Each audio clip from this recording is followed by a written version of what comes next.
It is great to be on with you guys. I'm so appreciative that you're spending time with us. I know how busy you are and how valuable your time is. So I'm going to go ahead and get started. With us today is Paul D'Alessandro. He's got some really phenomenal stories and advice and insights to share about major gifts fundraising. I am going to go over a couple housekeeping items just really quick before we get started. If you aren't familiar with me, my name is Abby. I'm part of the team over at QGIF. I see some very familiar names in the chat, and it makes me really happy to see you guys. If you are a QGIF client and you have any questions about your account, or if this session gives you any ideas for campaigns and you want to know if we can support you, let me know. If I can't answer your question, I will get you to someone smarter than me who can. And if you're not a QGIF client, welcome. I'm very happy you're here. Everything you're going to learn about today is applicable to you as well. A couple small things. We are recording the webinar and you will get a copy of both the webinar and the slides. Barring any technical difficulties, you'll get that email from me tomorrow morning, probably around 11. So keep an eye out on your inbox. I'll also include some fun resources for you that will help you as you continue to grow your major gifts program. And then I was going to do this little shameless plug. It's the end of the year. I know a lot of you are getting ready to launch end of year fundraising campaigns. We've got some really interesting webinars coming up that will help you as you do so. So if you are a fan of webinars, keep an eye on that QGIF webinars page and just see what's coming up. All right. All of that said, you're not here to listen to me talk, you're here to listen to Paul, and I am really excited to turn things over to him. I got a sneak peek at his slides last week, and you guys are in for a treat. There's a lot of really great information in there. So Paul, I'm going to turn it over to you. Thank you, Abby. I'm just trying to get my my screen share set up straight, so give me 1 second. There we go. We got this. And there we go. How's that? Perfect. Perfect. Yeah. So thanks so much, Abby. This is great fun for me. And you know, I saw a couple messages from some folks that I've worked with. I've been doing this business for 30 years, and there hasn't been a state in this country that I haven't been to, which is kind of a mixed blessing. So I'm just excited that you all took time in your day to do this with me. And hopefully we're going to have some fun learning about some major gifts and some of my personal experiences along the way. So I, just by way of background, for those who don't know me and know much about me, which is probably 98% of you, I have been doing this for about 30 years now. I started in law, and then I wound up looking for doing something different. And the University of Notre Dame reached out to me, and I wound up taking a position to run the Southeast US on a major capital campaign to raise $350 million. So I stepped into major gift fundraising in my late 20s. And my very first ask was $50,000 of an attorney in Fort Lauderdale. I'll never forget, because I was with the then development director, and it was on me to make the ask. And it came to dessert. By the time dessert came, he was sweating profusely because he knew it was coming. And I've never looked back since then. I tell people that have been on over 4,000 solicitation calls, and it's probably more than that now. But I want to get into this. Feel free to send questions to Abby. We're going to go through those at the end. Challenge me on things, if you will. Most of what I'm going to share with you comes from my experience working with a variety of nonprofits, from startups to doing multi-billion-dollar campaigns globally. But the heart of our work has always been with nonprofits, probably with budgets less than $10 million or even $5 million, which is a majority of nonprofits in the country. So let me start first with, I'm going to try and get my picture out of the way. I just recently wrote a book on the future of fundraising. And the reason that I did that is there's so much that comes across our desks about how to raise money doing major gifts, the asks, and there's a lot of stuff that's put out by a lot of good resource centers. But I wanted to take a look forward and not look back on what's happening in this sector. You know, about back in the late 80s and early 90s, prospect research consisted of driving through a neighborhood and looking through a house to see if there was furniture in there, to see if they actually had assets that they could make a gift to. But now everything's so sophisticated. But I wanted to take a look and say, where is the change coming from today? So first, what I decided to do was, where are the trends? And the trends are focusing around these things that I see, was artificial intelligence. And I just read a recent article. It was back in 1994 when Katie Couric and Brian Gumbel had a conversation on Good Morning America, I guess it was. And it was, what is the internet? Is that something you send mail to? And it's amazing how much things have changed in the last 27 years. And we're kind of at the forefront now of another major shift in technology and how it's going to impact everything that we do. We're actually living it right now. So the things that I talk about in the book are, you know, what does artificial intelligence have to do with nonprofits? How is it affecting us? How is it affecting donor prospecting? How is it going to affect major gift fundraisers? How is it going to affect your life in terms of the work that you do? And then look at impact investments and cryptocurrencies and blockchain, and try and get a handle around those things that are happening in this space. And then the other thing that I wanted to talk about too, and there's each one of these things could be over an hour conversation, is what's happening in the space with organizations that are raising money that are not not-for-profits, but they're doing things to raise money that are having an impact in the world. And one of those that I had mentioned in my book is 4Ocean, where you've probably seen their commercials where they harvest plastic and they convert it to bracelets that are sold, but that's not a nonprofit. The other thing that's affecting and will affect the work that you do are the donor privacy laws. We could talk about the Supreme Court case that happened, the decision that was handed down recently that affected the California decision. And then really, what are the younger donors doing in this time? Because how the millennials give is, and as you know this, is a totally different than how probably my generation, the baby boomers give. But first, you know, I spent a lot of time talking about artificial intelligence because of how fast the information is being gathered and how much it's being used to have an impact in this space. I don't know if any of you recently saw, but there's a company, a private equity company, Apex, that just bought 3 nonprofit software platforms. Those platforms have annual revenue of over $200 million, but it still doesn't compete with the market value of something like Blackbaud. But $2 billion is a significant investment in the nonprofit space. And the more time that passes, the more I see a greater investment in philanthropy, in technology, in trying to deal with all the different things that are coming at us. But so what does it have to do with major gifts? It has a lot to do with major gifts, because this technology is going to be used as a weapon or a sword for your advantage. And if you don't have it, then you might be left somewhat at a disadvantage. So I'm going to move through my slide here. Really, I think I'm hoping that most of you got on this because it's a question that's been asked through time for as long as I've been doing this, is how do you get your major donors to invest? And it's a great question. I have spent my career being a relational fundraiser, not a transactional fundraiser, which means that I spend a lot of time listening to donors, to people.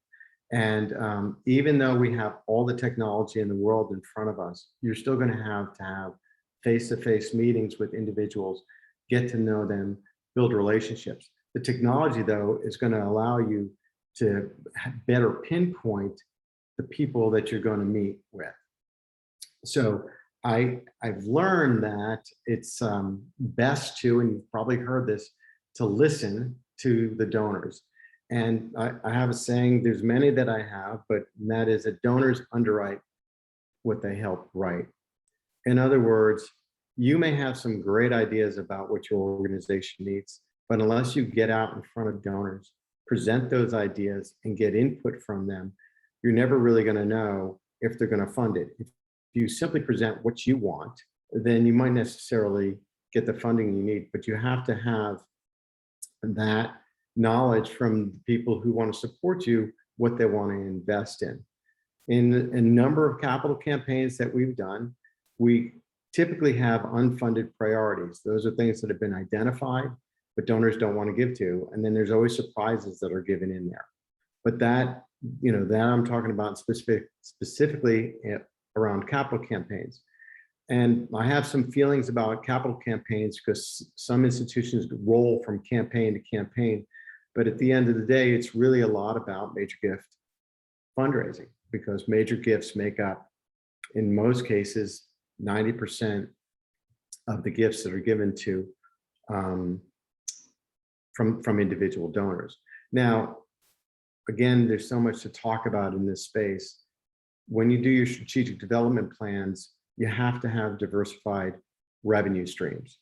And if you're a one-man shop, one man, one woman shop, then there's only so much time in the day for you to do all the things that you have to do. We could come in and do an assessment of your development operation, but at the end of the day, if you can't implement those things that we recommend, then there's no way that you're going to have any success. But major gift fundraising is still a significant piece of the success of fundraising if you were going to spend time in it. But you have to have an eye towards all the other things that are going on. I think with major gift fundraising, it's the things that come up most is, who do I go ask? How do I find donors? And I know that a lot of you have these questions. And what does a conversation look like? How do I get in front of them? And I'm happy to answer those questions in the Q&A. But remember, this is still, as much as there's a science now with firm technology behind that, the art of sitting down with an individual, having a conversation and understanding that which is important to them and what they care about and how they want to have an impact in the world is crucial. And having a personal relationship with them is also very crucial. I remember I did a campaign in Northeast Florida, and we presented to a donor for a school for a $100,000 gift. This individual had made a $100,000 gift 5 years prior, but he held a letter in his file cabinet. Well, some people still have file cabinets. And he pulled it out when we saw him, and he said, "This is a letter I got from the previous executive director." And it stated, "Thank you for the $100,000 gift. I enjoyed being on your yacht with you. Can you add another zero to that gift?" And so it's probably an extreme example, but that gentleman kept that letter to show his disenfranchisement, not with the institution, but the individual who's sitting in the executive director seat, who had a total lack of confidence in the person who was working at the institution. So the question is, how do you get major donors to invest? It starts with the conversation, and it's really not about you. It's never about you. It's always about them and what they're interested in. So to get them to invest starts with a conversation, and that conversation sometimes could go from a day, a month, a year to several years. So just another story, if I can. See if I want to get here. We worked with an organization out in Colorado on a major capital campaign. It was $150 million.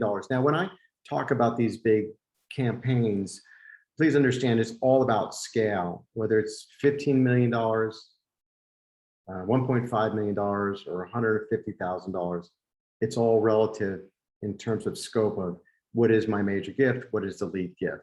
A major donor, the AFP at one point had defined it as any gifts over $5,000, but it's really any gift that you consider a major gift that people are treated differently to. So we had identified a person who had made a gift of $1,500 to this organization. But in the process, in doing donor research, we've realized that this person had tremendous capacity. So we started on a journey, if you will, to have that person be the lead gift in a capital campaign. It took us 2 years to close a $10 million gift over a 5-year period from that person. But that person wanted to see the board in action, wanted to see the financials, wanted to see how it would impact everybody in the future. And what followed from that major donor is he had a lot of friends who also had great wealth, who supported some of the things that he did. One of them lived in New Jersey, another multi-million-dollar donor, and I'd asked him at a separate fundraising event, how he looks at his major gifts. And he said, I'm very busy, but if my friends invest in it, I know that they've done their due diligence. So I'm just going to come along and do the same. I'm going to come alongside them because I don't have time to do the due diligence that some of them have. So there's a lot of different ways in engaging new major donors. It could start as simply as a $25 donor and asking them for a $25,000 gift, or $2,500 donor and getting a $250,000 gift, which is all of which you've probably seen, and all of it has happened in this space. But it really, I go back to, it's the process of, who's the suspects? Okay, who do you want to see? Who are my prospects? What do I know about them? And how do I get in front of them? And I know a lot of you are sitting there. I said, okay, my board really can't give us any names. That's okay, because they don't want to ever give up really their friends, typically, but they do know people who have resource. And then it's really the research that you pull out from your database. And there's tons of research vehicles out there that can help you with this. And sometimes it's a matter of just getting a fresh set of new names and setting out and starting to have a conversation with them. One of the things I learned in the very first time that we did this was with the University of Notre Dame. And we were doing that campaign that I mentioned. It was $450 million. And we said, who don't we have on our list? And we identified 100 people in the country who had wealth, who we wanted to get to know. Joan Kroc was on there, Hewlett Packard was on there. This is a long time ago, so a lot of names you wouldn't recognize. Donald Trump was on there, actually. Some said yes to a meeting, some said no to a meeting, but those that we worked through, we got to present, the institution and what we're driving at, and some turned into major gifts. But the experience of getting a new major donor starts with doing that research and trying to, I'm sorry for the text. I haven't figured out how to stop that yet. So it's trying to get them, engaged in what you're doing. One of the things that I tell my clients is that,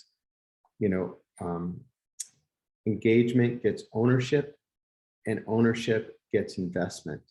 So it could be simply as getting someone to come in, and I'll give you another example. We were working with a small charity in New Jersey.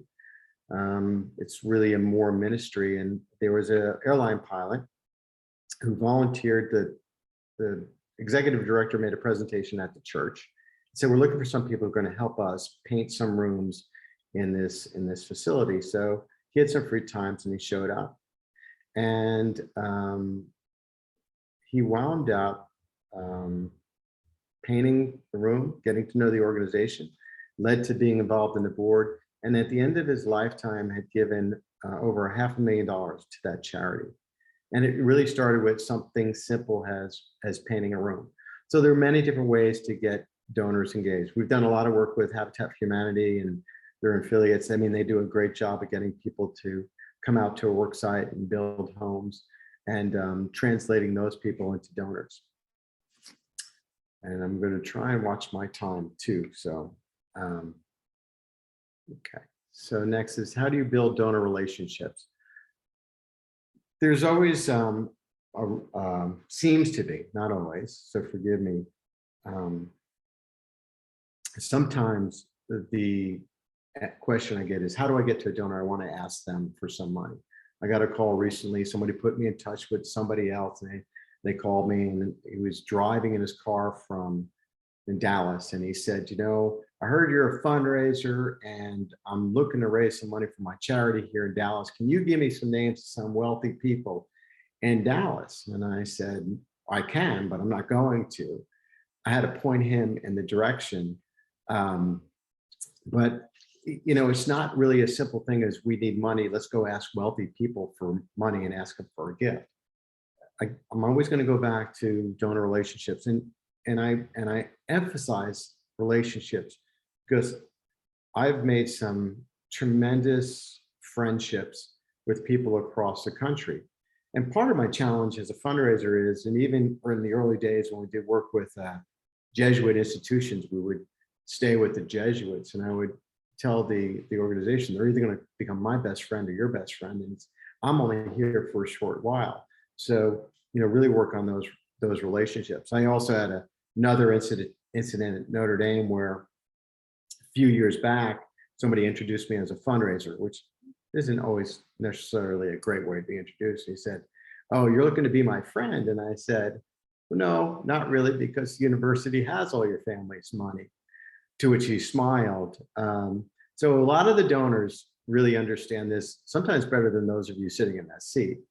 But what we focus on in our company, we focus on four basic principles. And this is what donors want to know. And this is what you need to know in presenting to donors and be prepared to have this conversation is, what is your vision? What is your case? We talk about case statement, but it's really about, where do you want to be in the next 5, 10 years?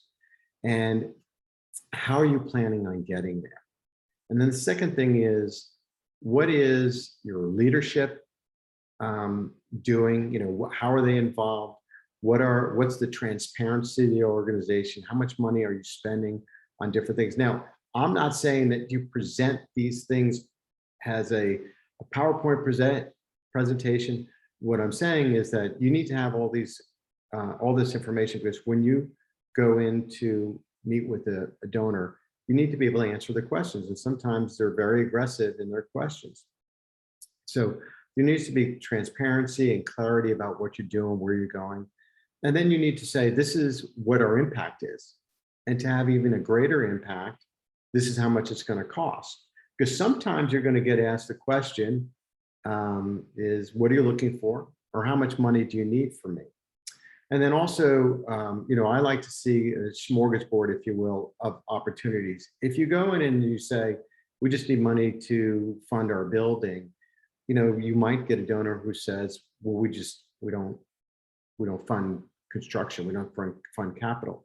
So I tell our clients that we need to look at different things. What is the capacity needs of the organization? You know, what is the infrastructure needs? What is our financial reserve needs? What are our building needs, if we have any? What are our endowment needs? Because it's critical that you have financial security on what you're doing. One of our clients recently did not take PPP money, and they were very intentional about it. And they sent a letter out to all the people in their database. And what happened is they had very little financial reserve. And after about, well, in this time of COVID, they wound up getting about $1.5 million in financial reserves. It's a smaller nonprofit, but people reacted to the fact that they didn't have, they weren't relying on that. So building the relationship is critical, and having all your ducks in a row is critical. But step one is always going to be, you know, how do you get an appointment? And I think I'd like to answer that question, because there's a lot of different ways. I mean, in the country that we live in, what happens in New York doesn't happen in California or Florida. I spent 25 years living in Florida, but traveling around the country. And here in New York, sometimes it's a matter of knowing somebody else to even get the intro, and then having that person giving you more than 2 minutes on the phone so you could set up an appointment to talk to them. But in other places of the country, like Kansas City and in Portland and Tacoma and parts of the Southeast, you can pick up the phone and call somebody and get an appointment. And of course, if you have their phone number, which always is a big thing to help. So let's see. And one of the last things I want to say about building a relationship, at least at this point, is it's important that you listen. It's really not about what you're selling. It's about, or selling is probably not a good word, but a lot of people look at this as a sales model. It's really about their needs. People give not based on what you need, they give based on what they need. And most people want to have an impact in the world. And it's really not a head decision, it's a heart decision. So if you can get, because in the head, in our brains, we're constantly trying to figure out how to accumulate money, save for retirement, save for our kids' colleges and all that. But the heart, it's a different thing. Just personally, a personal example, it's been over 20 years ago. I had a son who was 8, he passed away. He had a lymphoma, he had cancer. And I didn't know anything about cancer, really. I just didn't. If somebody had made an appeal to me, I wouldn't have thought much of it. But since that time, I've been involved with Dreams Come True and Tom Coughlin J Fund and other charities. And of course, we're always going to find a resource to help those things that have impacted us personally. So it's really a hard thing. You'll see a lot of people, they won't have any money to do something, but then if you could get to their heart, then their wallets will open up. So the next thing I want to talk about is solidifying a relationship in advance of a significant ask. Gerald Panis, some of you have read his books and passed away, I believe it might have been before COVID, but he was probably the go-to guy on making an ask.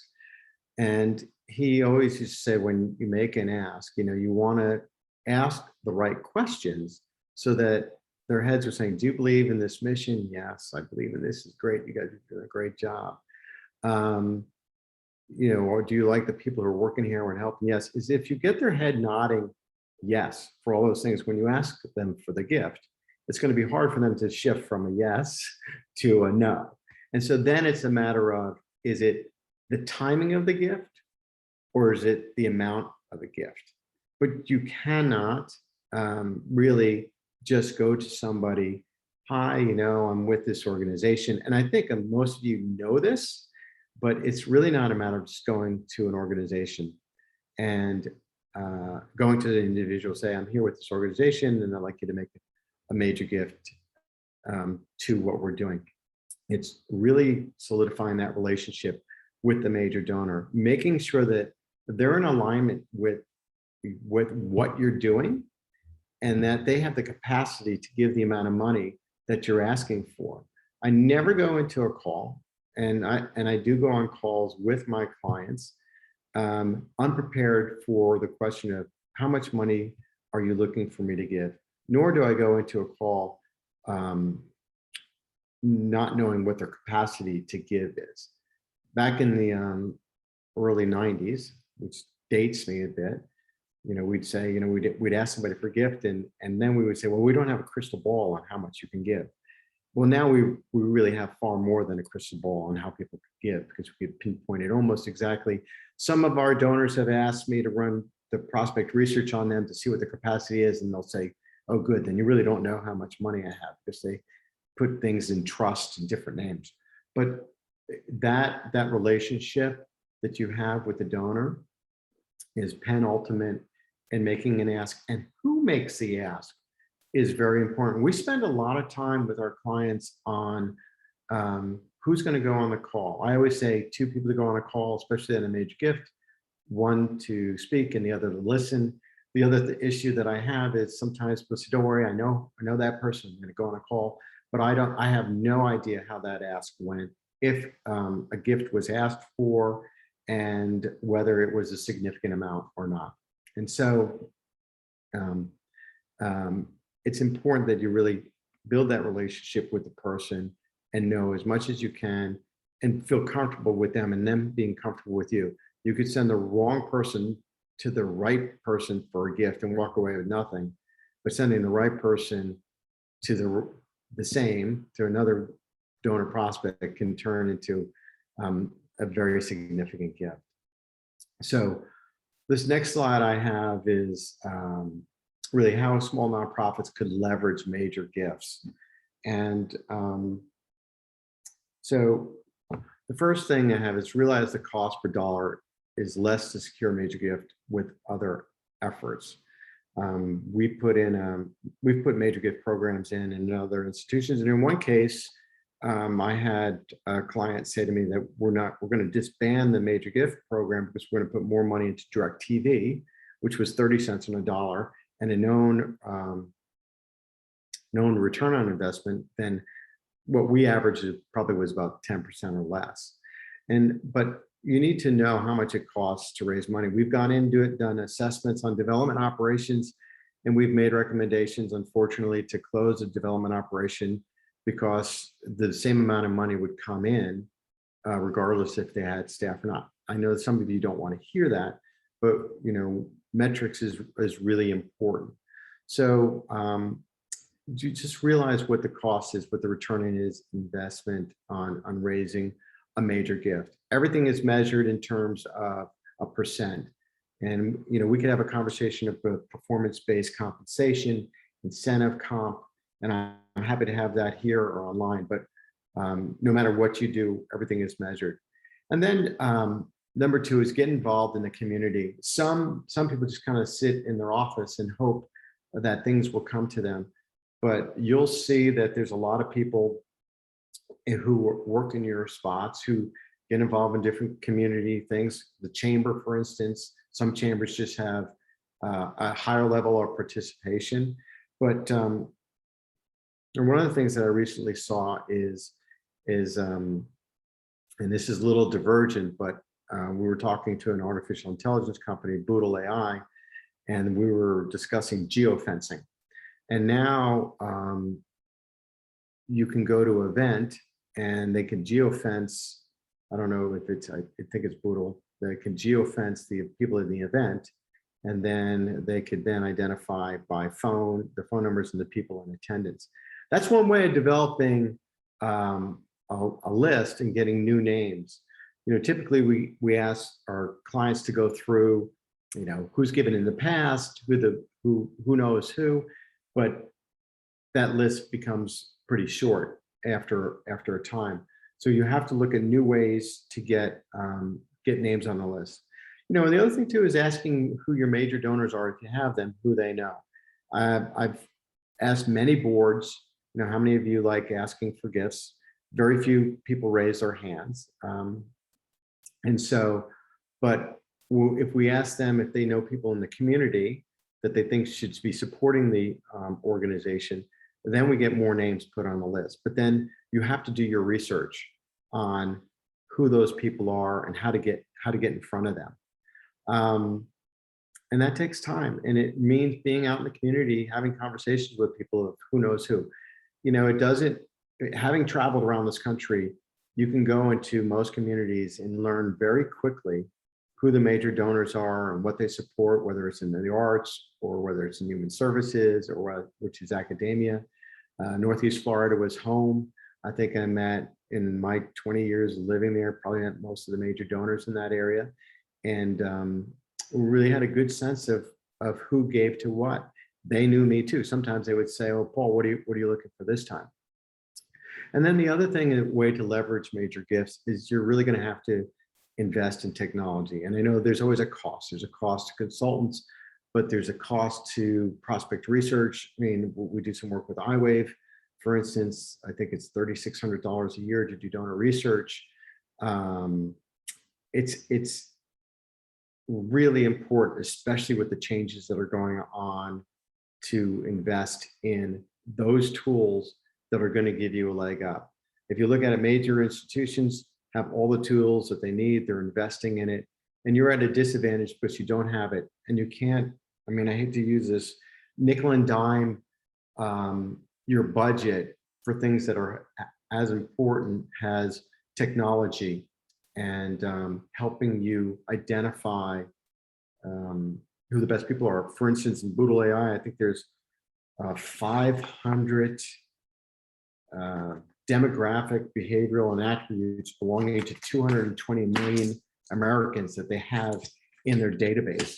It's getting so precise now that they could actually identify what households would support your organization. Let's see, my next slide here is how, I put the slide together, and forgive me for saying how a small nonprofit can get a fundraising whale.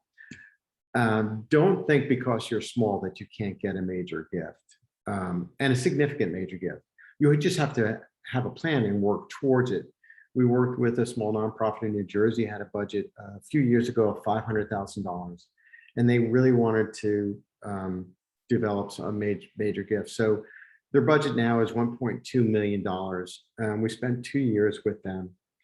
And so they had, the variable for me typically is the executive director. If you have strong leadership in that seat or on the board, it has tremendous impact on your ability to have success. But we talked about finding a champion for your organization. And it doesn't happen overnight, but it requires thoughtful conversations with people in your organization, with people who support you. And eventually we found somebody who knew of this organization, supported it, and said, we want to introduce you to one of our friends. And this gentleman had made a $7-figure million commitment to another nonprofit in New Jersey that didn't do what he had asked them to do.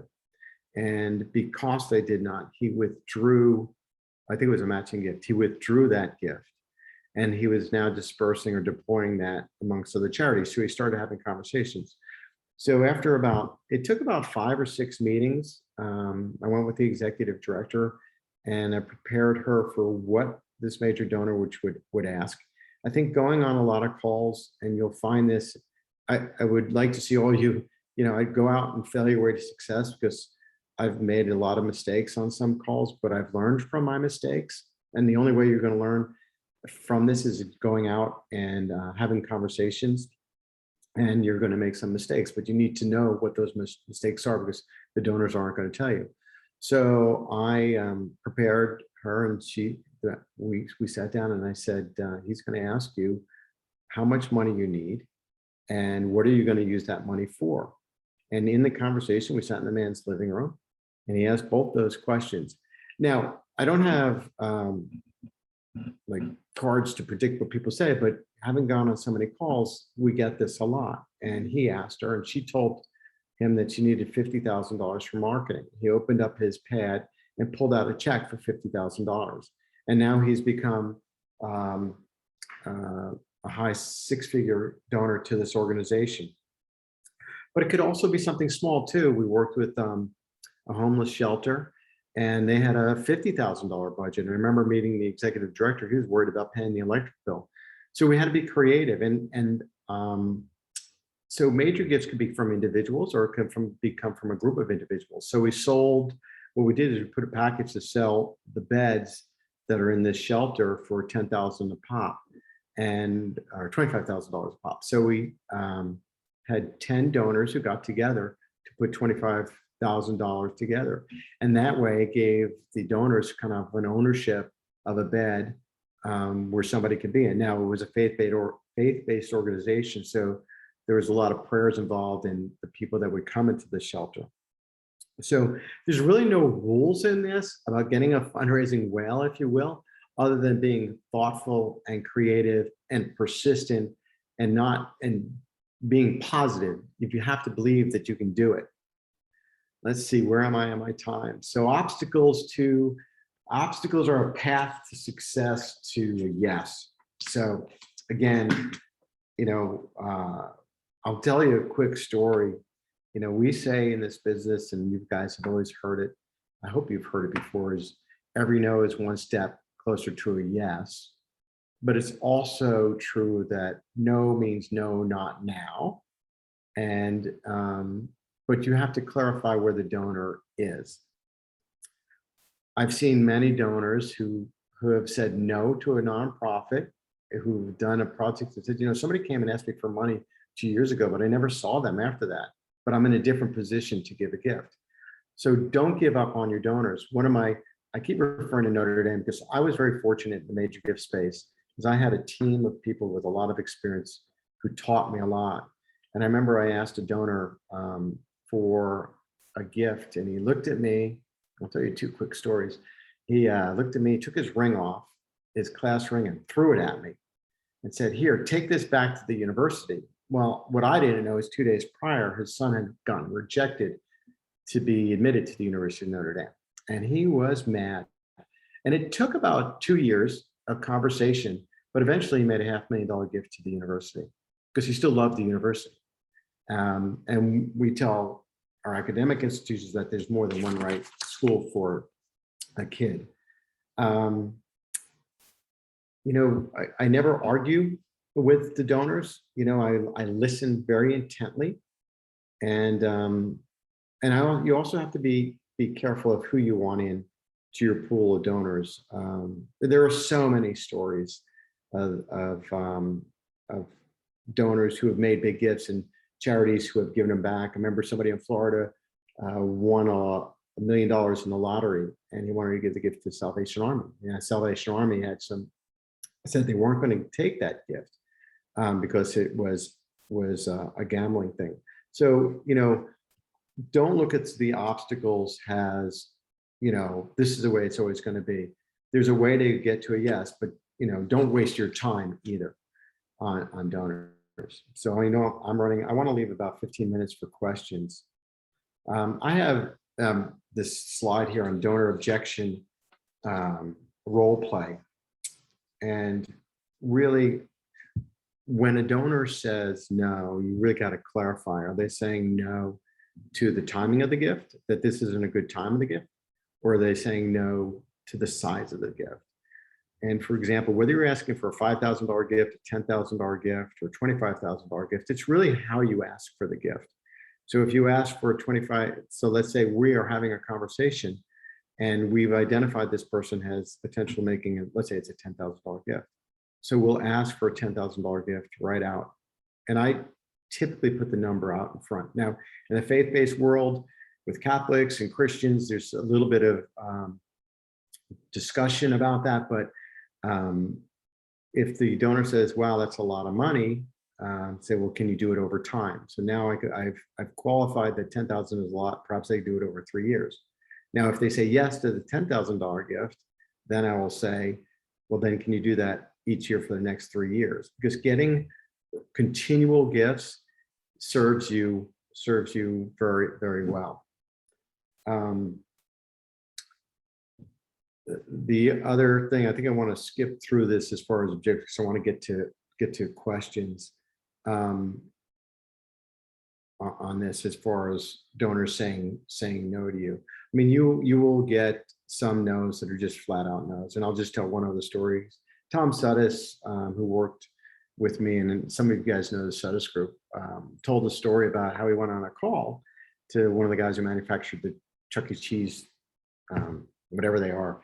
And he said, he was meeting with the donor, and the donor said, would you consider a $100,000 gift? And the gentleman said, just wait 1 second. And he hit the button, and this device started laughing. Whoa. So Tom thought that was pretty funny. So he asked the gentleman again, and he hit the button. And he said, I guess you didn't hear me the first time. And he laughed. So we knew at that point that there was just no way on this planet that we were going to ever get a gift from him. But you've got to find out, the point is that there's definitely no's, but you've got to find out what the objection is. It could be the executive director. It could be a board, the way the board operates. It could be what you're trying to fund. But if you could find that which they're objecting to, then you could address those things. So I'm going to try and go short here. What major gift success looks like. It takes time to develop major gifts. This is not a sprint, it's a marathon. And I'm going to just give one example because I want to go through some questions. And it really has to do with metrics. What and revenue streams. What is your goal for major gifts? Well, I talk to a lot of nonprofits and they really don't have a dollar goal for major gifts. You've got to have that, and you've got to put it on your development team. If it's just you, then you put it on yourself. But you've got to measure all the performance. And I'm just going to give you one quick example. We had a client and they started out, actually, they didn't even have a development director. They hired a consultant to build the development team. And they hired, everybody that they hired had to see 20 people in a month and report and record them in a database. And over time, over a 5 to 10 year period, those numbers grew and grew. And they found and they measured that based on someone seeing 240 people a year, and that means if they got the name at a dinner or met them at on the street, if you will, as a person, that so 240 people, let's say, and then they submitted 24 proposals in the year that equivocated to $250,000 in gift requests turned into a specific sum. And they found that measuring that over time pinpointed to a specific dollar that they could project that they would raise in a coming time frame. And so I think that it's really critical that you see how much time and money you're putting into it. How many people are being seen every month? If you're in an academic institution, you're going to get, you're referred to sometimes as quota-bearing staff. What is the amount of people you're seeing every month? How many people are you making asks from? How many new names are you putting in the system? And I'll leave you with this. Incentive comp is something that I'm seeing more and more of. I've been seeing it for years. In this case of this client that I spoke to, they had people who were making $50,000, $60,000 who had bonuses that were 30, 40, 50% of their salary for performance of the team and performance of their own goals. So if I can, I'll go to some questions. Abby, can I turn this back over to you somehow? Yeah, absolutely. I'm gonna leave your slide up just because I think there are some really great takeaways here. But we do have some really great questions. And before I even get into those, I just wanted to tell you that your note that no doesn't always mean that you failed, that it's an opportunity to learn, kind of blew my mind a little bit, because I think that's applicable in so many, it's obviously applicable to major gifts fundraising, but it's applicable so many other ways. If you get a chance to look at the chat, like a lot of us have written down like little sound bites or snippets that at least one person now has on a sticky note on her computer. So awesome, great content. We do have some questions. And the first one is really interesting. So I know you emphasize the significance of building relationships with your major donors before you actually make an ask. And someone asked, what are some tools they can use to rebuild trust with major donors? They ran a campaign before this person was hired. It was an old campaign. It alienated some donors. It left a poor impression on a number of major donors, so much so that those donors scaled back their gift. Now they've got a new team. The new team is currently traveling and visiting donors, but they're looking for methods to kind of rebuild trust with those donors, get them acclimated to the new team, and kind of reestablish that their new team is committed to transparency and stewarding their money well. What advice do you have for a fundraiser who is trying to rebuild broken relationships with major donors? One is transparency and persistence. I've worked with the Catholic Church during their crisis. I've worked with Wounded Warrior Project when Steve Nardizzi was doing his thing. And, I've kind of seen everything, people taken away in handcuffs and donors being upset, like I said, executive directors. But it's, some people go away and they go off in different directions, but it's a continued trying to explain that it's really about what you're doing and the impact that you're having. And you have to explain, the changes that you've made and let them vent. And I always give the example, especially with the Catholic Church, because I go on a bunch of campaigns, see donors, and they would just kind of yell at me about stuff. And then after they say, you're the first person I ever talked to about this. Now let's talk about your organization, because they still cared fundamentally about the organization. So it's really going out. Some of you are going to get your hat handed to you, And some people are never going to come back, and that's okay. But I persist and try to build relationships. I always look at, someone said it's like a dance, a relationship between a man and a woman. Sometimes trust broken gets never healed. It's like a vase that's broken, you see all the cracks, but sometimes you can heal the trust, but it takes time. And the problem is boards always want money like right away. So you've got to give it time. Yeah, I love that. The transparency is important. Giving it time is important. And I love the note that sometimes people just need to vent. They just need to get things out of their heads and off of their chest, and that can help. And everyone, if you haven't been keeping an eye on the chat, one of our attendees, Sarah, just shared that they'd had an experience with a donor who was ghosted by a former director.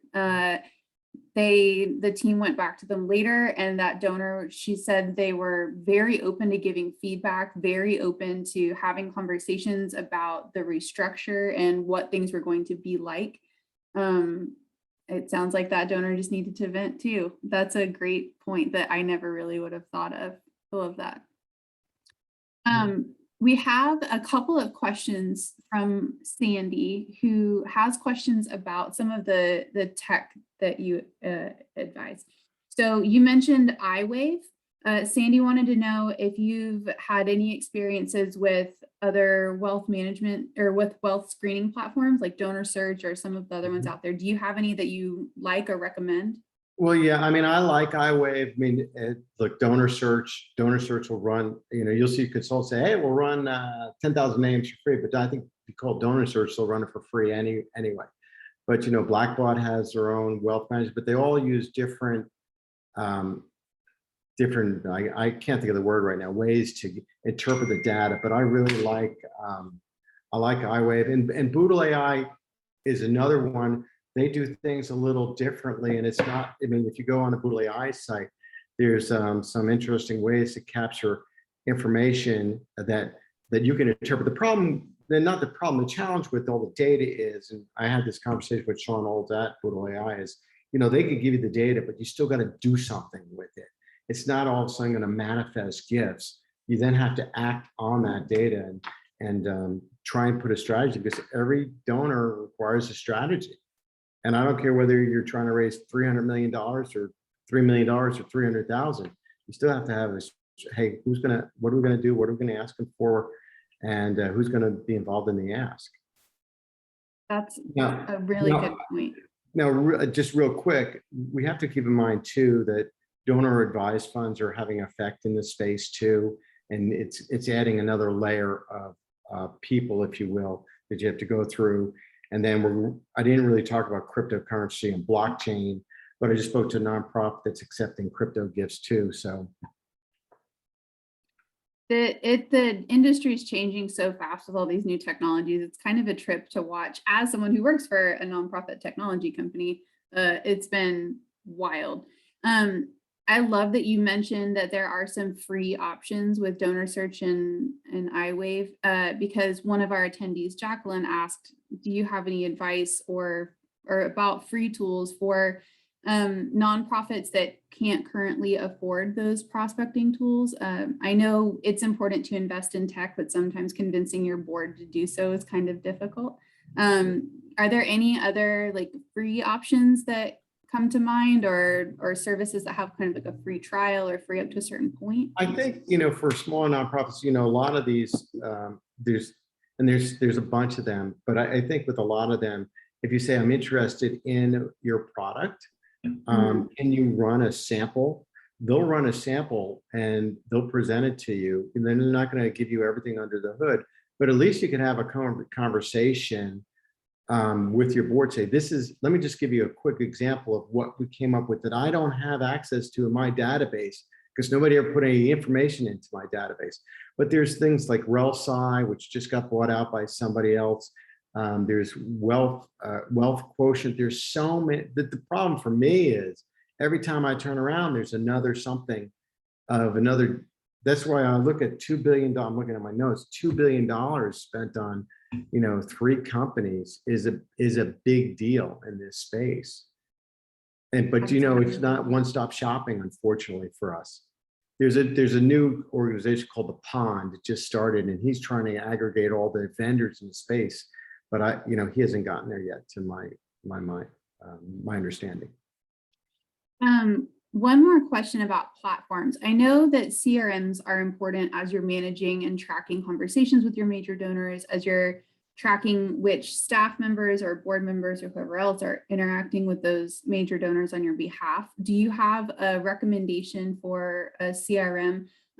Sandy asked specifically for a CRM with small donor databases. Do you have any recommendations? Some of them will do for, I think, Bloomerang is one that comes to mind. Again, this is, and I hesitate because sometimes the nonprofits outgrow these technologies pretty fast. The CRMs that are free and all that, and then you have to redo it. There's a lot of movement to Salesforce. And I would just start having conversations with some of the bigger ones, if you will, to see what their capacity is for smaller nonprofits. Because eventually what's going to happen, and I've had this happen too many times, is you get into a CRM, you spend all that time putting the data and getting it the way they want, and then you've outgrown it. And now you need another database. And it's just a lot of work. So I would, it's kind of like shopping for anything else. Buy what you think you're going to need 5 years from now, not what you need right now, because you're going to get there really quick. Absolutely. Yeah, Sandy, I can tell you, I don't recognize your name off the top of my head, but if you are a QGIve user, ask us. We can learn more about you and your growth and figure out a good situation for you. Otherwise, Bloomerang is a really great tool. And you can it does scale pretty nicely. I know this just because we've worked with Bloomerang for a while, but if you need a place, that's an interesting place to start.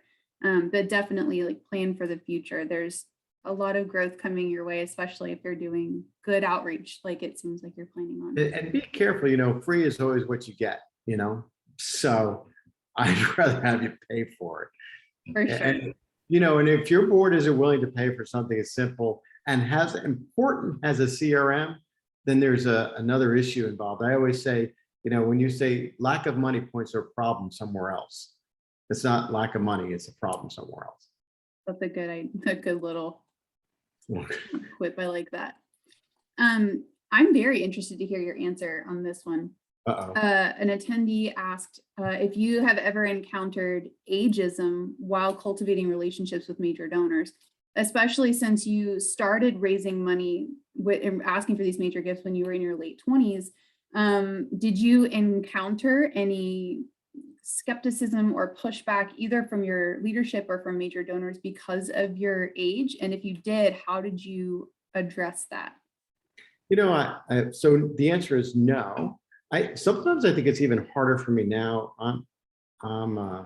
I'll tell you, my age is 62. So I think it's harder for me now than it was when I was 28, because when I was 28, I didn't know any better. Someone said, go ask somebody for $1 million. I'm like, okay, why not? I mean, I saw somebody, was in Ridgewood, I grew up at Franklin Lake. So, there was always a lot of money around. So I never really thought about it. But what I do notice is that donors and so forgive me say this, younger people, because of their energy and their enthusiasm and their passion, and they can have the conversation.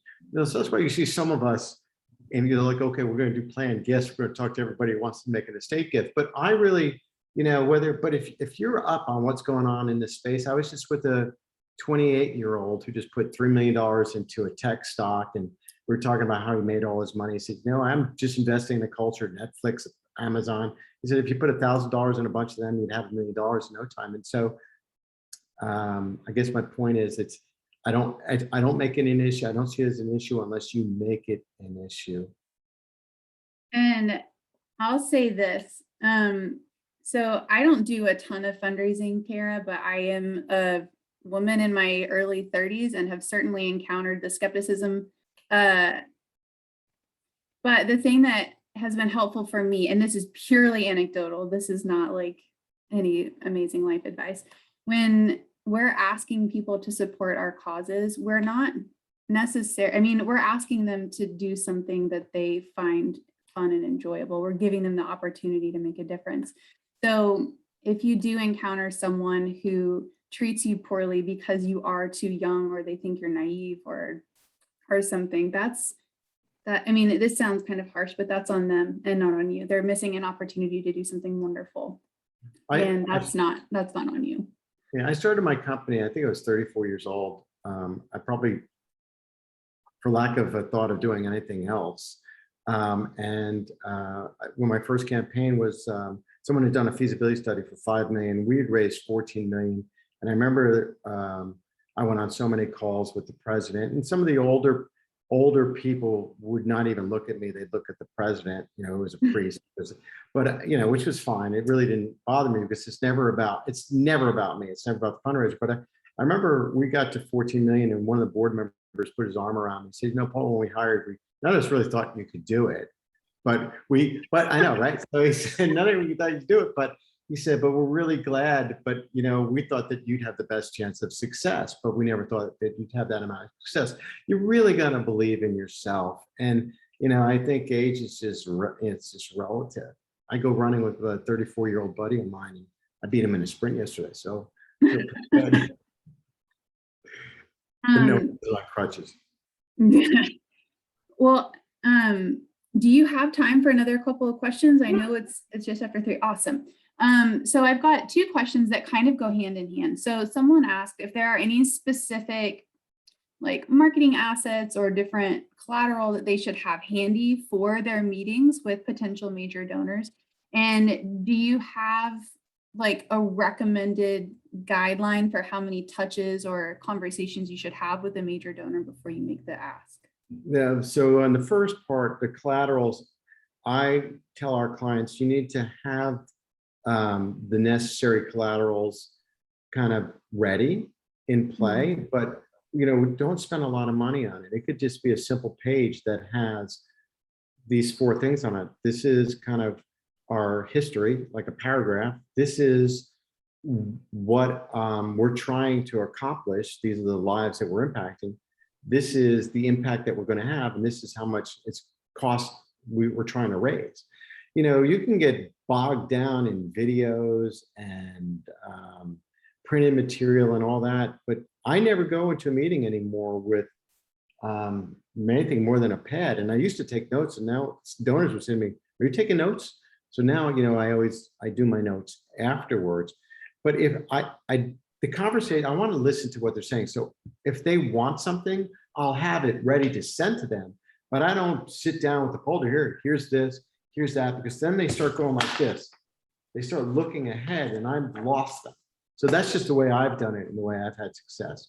The second question, I'm sorry, Abby, wasn't collaterals, it was. Do you have any guidelines for how many touches? Yeah. No, I mean, you know, there's kind of a rule, every touch leads to another 0. Those rules are out the door. I mean, I've seen somebody for $25 get $10,000. I've seen somebody for, like we said, $1,500 go to $10 million in 5 touches, 10 touches. It's really a matter of, you know, the donors are pretty savvy. And if you can align yourself with somebody who's aligned with your mission, then it's not that hard. And a touch could be so many different ways now too. Yeah. I like that. I know it's a different world. In marketing, we always say, you know, you average 4 or 5 touches, but some people are ready right away, and some people need a lot more hand holding or conversation. So it's always difficult to kind of set a rule for that. Yeah, it's like getting consulting clients. You know, it's like getting consulting clients or a charity. I can get 10 touches, and then the board say, "Nah, we don't want to spend any money on that either." So yeah, it's always hard to feel that out. A couple of you have asked questions about CRM and some of the most important things to find in there. Check out the chat. There's some interesting discussion in there. And I'm going to end on this question because it's really interesting. So Andrew asked, you know, since we should treat board members as donors, how do you reconnect with board members if they're not attending your board meetings? Or what do you do if they're not giving at their previous levels? And then this person also asked, do you agree with the Veritas way of major gift philosophy? And I hope you know what that means, because I don't know what that means. Yeah, Veritas I believe it's a company, if I have this right. They have it's a lot of training. I'm not super familiar. I've seen them speak if we're talking about the same group. But I think there's an alignment from what I've heard. You know, I've gone to a lot of different seminars from different, because I try and say, what are people talking about? And at the end of the day, you've got to come up with your own style, because there isn't one right answer. There's a lot of wrong answers, but there's not one right answer. And one firm doesn't have all the answers. And then the first part of that question, Abby.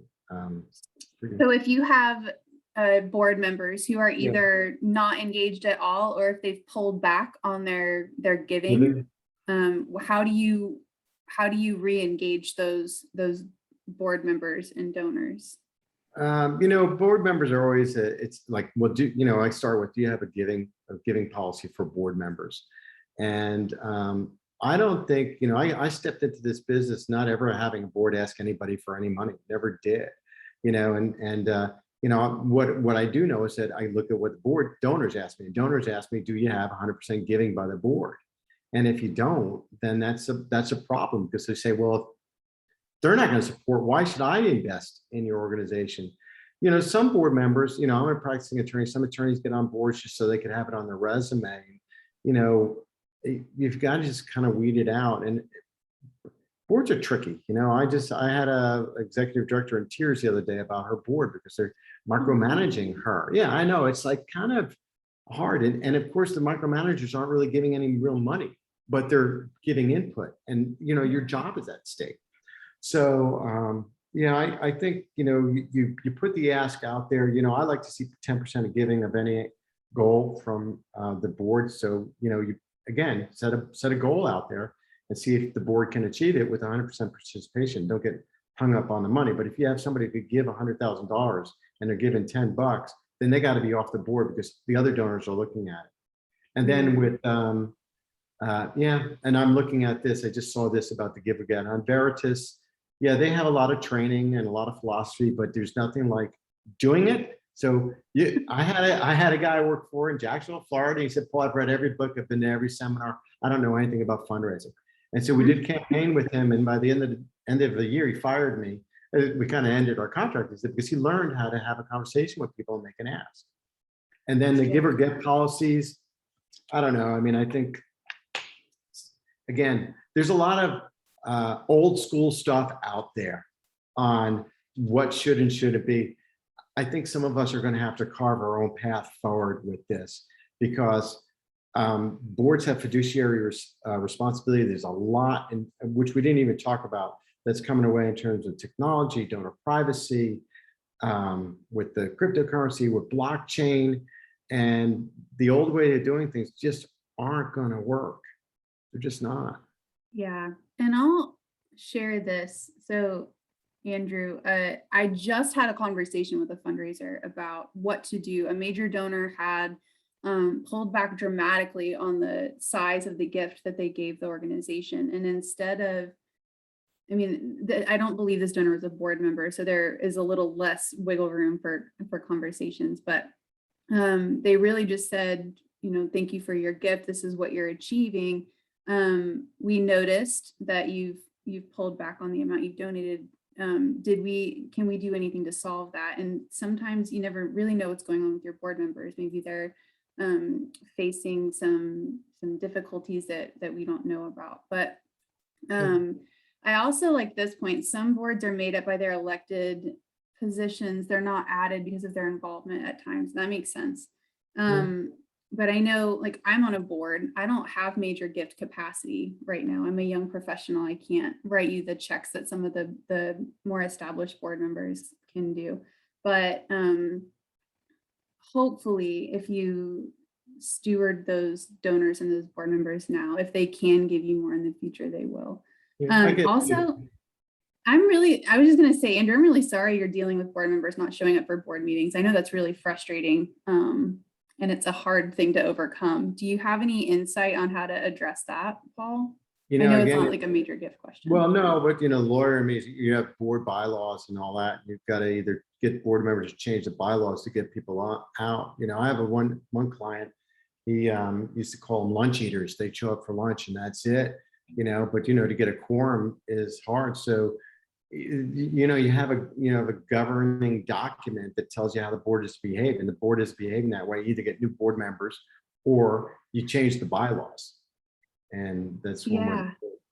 I was also going to ask, how do you feel about like virtual board meetings? I know the board that I serve on has switched to doing Zoom during the pandemic, and we've had 100% participation, whereas a lot of people on the board have kids that they've got to get after school and this and that. Maybe you can find a different alternative for some of your board members. If they can't make it to a physical meeting, maybe they can show up virtually. Yeah, I think the importance there really has to do with the quorum and for voting on things. And, if you get a Zoom meeting or a phone, before all this, Zoom stock's going through the roof. It's still a great stock. I'm not telling you to buy it, but we've been using Zoom for years because we have clients overseas. I just think that if that's the only way you can get a quorum, then you're going to have to do it that way. Obviously interaction is always great, but it's where we are today right now. Absolutely. I want to say one thing because I had this thought. We talk about major gifts, but there's a movement toward subscription philanthropy, which is more low-end donors at higher end. Scott Harrison was on a call with him at Charity Water with a bunch of other people, and he said, we're trying to do what Spotify does. We have Spotify has 16 million subscribers at $10 a month. Charity Water can get that many subscribers, a certain amount on a small monthly basis, like Wounded Warrior and all these other organizations. Then maybe the need for major gifts goes away because the pool of major gift donors is shrinking. So it's just something to think about. Definitely. And Nanette just commented, she said they were curious about recurring and monthly gifts. And I'm very interested to see how that develops, because I know a pattern that we've been seeing in the nonprofit industry, at least over it was before 2020. I think we looked at this data in 2019. We noticed that gifts from individuals were going down and gifts from donor advised funds and major donors and corporate donors were way up. So I love that there's a conversation in this space, in the major donor space, happening around recurring donors and monthly donors and building those relationships just to kind of mitigate the risk of losing a donor. If you lose a donor and you've got 2,000 major donors, the risk is a lot smaller than if you depend on 5 donors for most of your funding and you lose one. So I think you've prompted some really interesting conversations. Yeah, so I just, another thought too, because we didn't talk about it, there's a ton of money. I think it's $700 billion in impact investment funds. So, when you look at a major gift, you might look at it individual, but you might have to look at a donor advised fund. You might have to look at an impact investment fund, whatever you need to do to get to the dollar to fund the mission. Because there's, the old saying, there's more than one way to skin a cat. There's a lot of different ways to get resources to accomplish what you're trying to do. Definitely. Well, Paul, thank you so much for sharing your insight and your expertise with us. I know we've had some great conversations in the chat. I've got a bunch of stuff like written down in my notebook with like stars and exclamation points. And I know I learned a lot. I think a lot of the folks on here learned a lot as well. So thank you so much for sharing that with us. It's my pleasure. Good. Everyone, thank you so much for hanging out with us today. I know how busy you are, and I know how valuable your time is, and I really appreciate you investing your time in learning how to be a more effective major gifts fundraiser.